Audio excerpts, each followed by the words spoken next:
Hi, I'm Frank Marsden, and today we're going to be setting up a training video for everyone at Edenville, which you can use either for training or a refresher as time goes on, just to review the procedures of what we call a boat-over-boat rescue in case the canoe flips over. First off, let's go over the equipment you should have with you. The first primary piece is our rescue sling. That's 16 foot of webbing or rope, which is now in a secure carrying position, which will demonstrate its actual use as we go through this. The next thing is a throw bag, which has about 75 feet of line in it, which we'll go over also at some point in our training. And the third thing, the most basic, least expensive piece of equipment we have is our baler, which will help you get the final amount of water out of the canoe after we get the folks back into it. So with that, let's move into our rescues. Okay, when a canoe flips over, I'm going to sort of walk you through the initial procedures. When a canoe flips over, the first thing we need to do is alert everyone in the area that a canoe has flipped. And by doing what we would use then, we would blow our whistle, which I'm not going to do right now. And that would alert everyone that we have a problem or something's going on. The next thing I need to do is I would need to go up to the canoe that the folks have flipped over, stay just far enough away so that they cannot climb into my boat and get control of them. And the way I'm going to do that, I'm going to speak firmly. I'm going to ask them if they're okay. I'm going to make sure that they are conscious and that they can function with me. I'm going to find out how many people have been in the boat and just make sure they can take directions and all. Once I get them under control, then I will actually physically go into the rescue, and that will involve getting them in a secure position, pulling their boat across mine and emptying it, and putting it back in the water and getting them into the boat.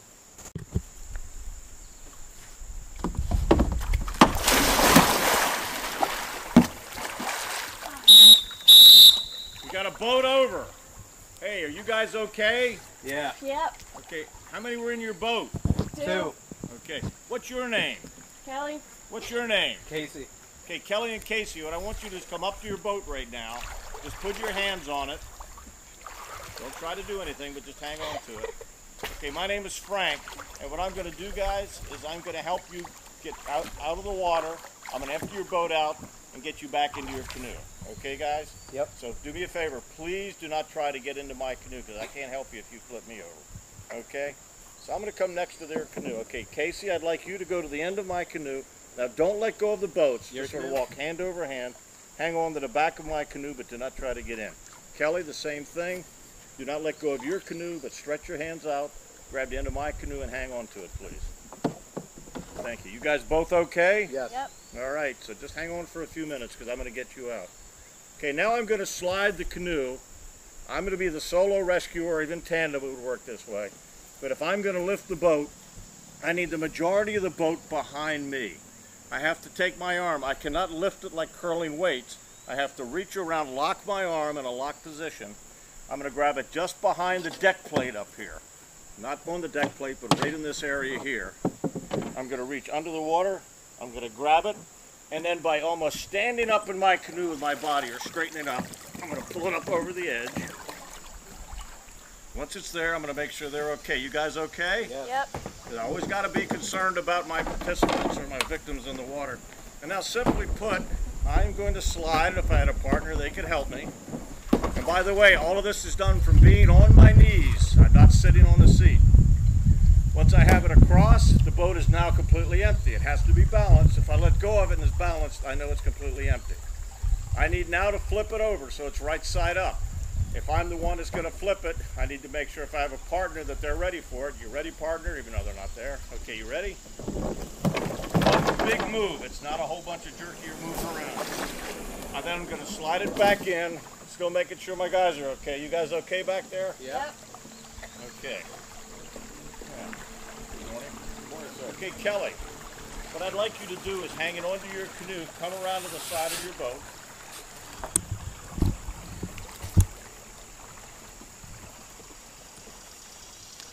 All right, I straighten my sling out. It's a long continuous piece. I have two loose ends. They stay inside of my canoe. The loop end is going to come across to you, Kelly. You ready? Yep. I'm going to toss it across. I'm going to keep about 1.5 feet in my boat and wrap it once, twice around my center thwart. I have their center thwart and my center thwart, the cross piece, lined up. All right, Kelly, just like getting on a horse, I'd like you to step into that.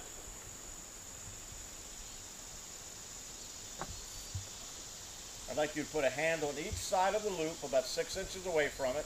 Put your nose right up against the webbing. I'd like you to sink in the water, relax, and when I tell you, I want you to stand up and fall into the boat. You ready? 1, 2, 3, go. Now just lean into the boat.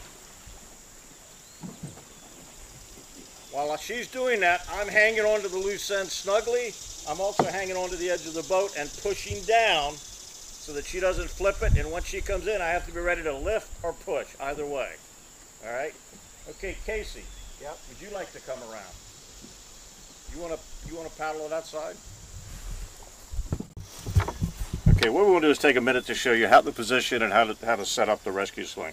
Your rescue sling should be, when you come out, in a position like this. This gives you 16 foot of webbing in a small compact package that will not have any kinks or anything in it to make it difficult to get apart. Once it's like this, all you have to do when you're ready to set up your sling, grab the loose ends, pop the first loop, and just shake it loose, and you've got a rescue sling already in the correct position. Remember, the 2 loose ends stay in your boat. The other end, which now has a loop, which would be like a stirrup, goes across the boat. And what we've got is this thwart and their thwart already lined up. That gives us the strength of it. And we are going to throw the loose ends, and don't forget to hang on to the bitter ends. We're going to throw that across, right across the center. I'm then going to keep maybe a foot, foot and a half, and that's going to be pretty much normal. I'm going to wrap it once, wrap it twice, and then hold on to the loose ends. Do not wrap your hands in here. Do not grab it like this. You want to hold the loose ends. And realize the tension as they step on it, the points of contact, you don't have a whole lot of effort to hang on to it. All right? When they step onto that sling, this does 2 things. It ties the boats together, it pushes them together, and the weight of them on that keeps this boat from coming up way too high. But again, you still need to position your hand, both you and your partner, or if you're solo like me, and they're getting in, you're pushing down. As they roll in, you need to be ready to lift or push so the boat doesn't roll either way.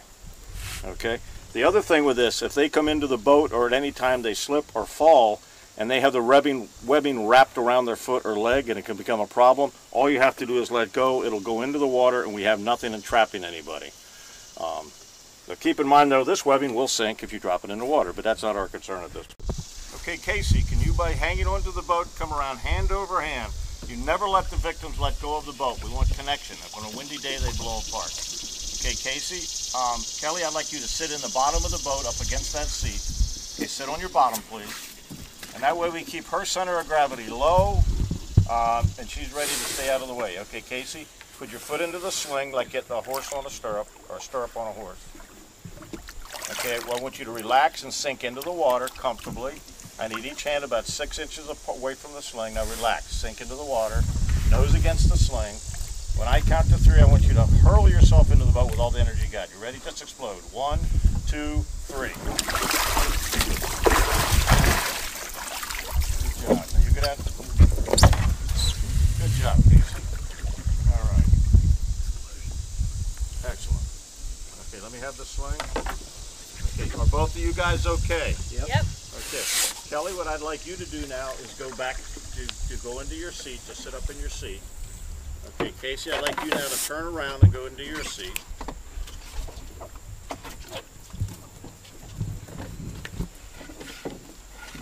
All right, we're going to give them the paddles that we've retrieved or somebody's retrieved for us. Okay. Now, are both of you guys okay? Yep. You feeling okay? Talk to me, Casey. Yeah. You're feeling pretty good. How about you? What I want to do is make sure they are ready, they are comfortable. I've not just put them in the water and say go. Because if they're not talking, they're not working together, they can flip over again. Before I let them go, they're going to hang on to my boat. Can you guys hang on to my boat for me? And if I need to reposition, change myself or whatever, I need them to be hanging on to me while I get back in my position, or if I had a partner, they turn around in their seat. Because I've seen more than one rescue boat flip over once the victims leave and they're getting repositioned and all the excitement, then they go over. Then we're back into another rescue. So make sure everybody's okay. Now, if they're cold, one of the best things we can do is get them paddling really quick. That makes them focus on what they're doing and getting going. But that's pretty much what we call a boat-over-boat rescue, and how we empty the boat and how we get 2 people back in with what we call the rescue sling. And again, that's 16 foot of webbing or rope, whatever you've got, that's just one long piece of it. Okay, you guys doing pretty good? Yep. Okay, we'll head on out, guys. Head over that way for a second. Okay, just to give you a different angle on this. Now again, the rescue sling is going to be over the boat. I wrap 1.5 feet around my boat, 2 wraps. Then I bring my victim around to the side of the boat. So Casey, come around hanging onto your boat, hand by hand. What this does, this prevents, if we have a windy day, everybody getting separated. Okay, Casey, now what I'd like you to do is put your foot into the stirrup, just like if you were getting on a horse. Either foot is fine. Now it's really critical that this part of it, they position themselves correctly. If not, they'll either flip backwards, they'll flip under the boat, they just won't have the effort to do it. Now, Casey, what I want you to make sure you do, I want your hands on either side of it about 1.5 feet away from it. That's good. Now I want your nose right up against the webbing. And I want you to relax, sink into the water, sink, sink, sink. If his arms are out of the L position, in other words, if they're like in a U, he's got too much tension and he's lost all of the effort to get in. Now Casey, when I tell you, I want with every bit of effort you got, I want you to stand up on that sling, lean into the boat and just roll in. We don't care what it looks like. Are you ready? Mm-hmm. Okay, on the count of 3, Casey. 1, 2, 3, explode. Just stay seated, Casey. Sit down at the bottom of the boat. And I don't know if you can see it, but if you notice, I was pushing down rather hard because he delayed himself on it, which people are going to do. So I've got to be pushing down. But once he rolls in, the boat wants to flip that way. So then I got to be pushing down or lifting up. Either way that we go. So good job, Casey. If you had a second person, then they would be walked around the boat, come in the exact same way. And that's using the rescue sling for 2 folks, and that's how you get in. All right, we demonstrated how to get folks in with a rescue sling. But sometimes you have folks that cannot use the rescue sling to get in. They don't have the upper body strength, or we try several times, they don't succeed, they just get tired, they're worn out. So we have to have another method to get folks in, or somebody who just, for whatever physical reason, they can't get in that way. So we have something called a scoop. Now the only negative with a scoop, if you want to call it that, a lot of times water will come into the canoe, which is not, that's what happens, but it's not that much water, and we address that as time goes on. If you're going to scoop people in, you cannot scoop 2 people in a row without making provisions to get one of them into another boat, and we'll go into that in another time. But realize the scoop, I'm just showing you the 2 methods today. All right, and let me show you without a person involved. To do a scoop, what we're doing, we're lifting the boat up. The person will be pushing down on the gunnel. Eventually the boat will be almost straight up and down. As they push down, they're going to push it till their waist hits the gunnel or the black edge. Once they hit that, they lean into the boat. Once they lean far enough, I'm going to push down, and they're actually going to flip into the boat. It's crucial we don't push down too fast or too late. All right? Even if it gets some water in. If we bring 10 gallons of water, that's fine. We just address that later. The key is we got them out of the water in a position we can move them into another boat if we need to. All right, so let's try one now. Okay, Kelly, can you come up? Yep. Now, in a real rescue, Kelly would still be attached to the boat, not swimming around like a free little bird here. But all right, Kelly.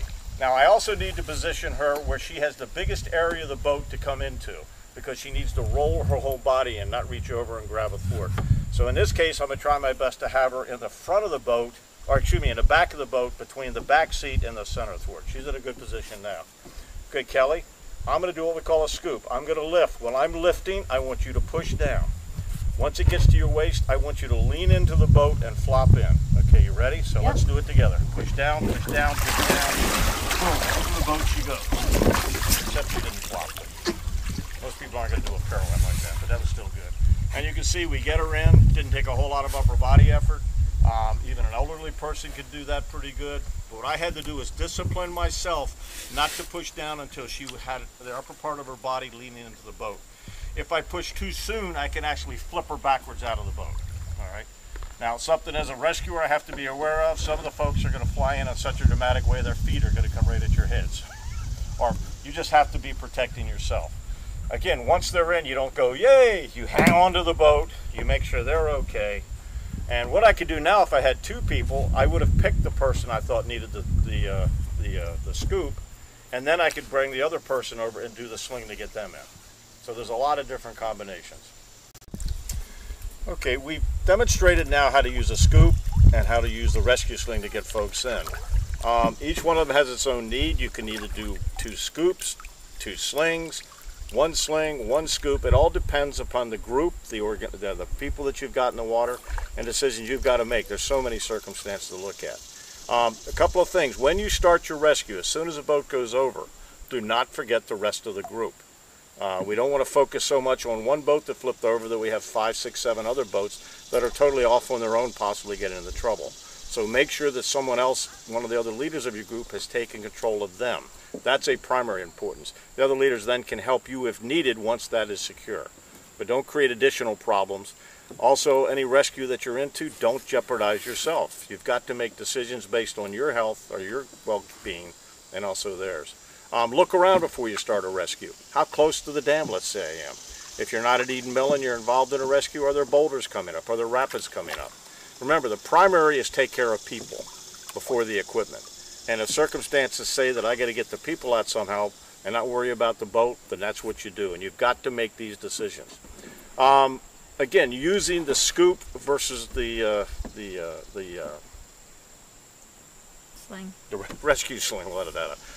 Obviously, blah, blah, blah, just leave that in there. Now, using the scoop versus the rescue sling, you need to make some decision. That's going to be based on the physical size of the person, the physical condition of the person, the age of the person, all things that we have to be delicate with, but they're realistic when we're out here.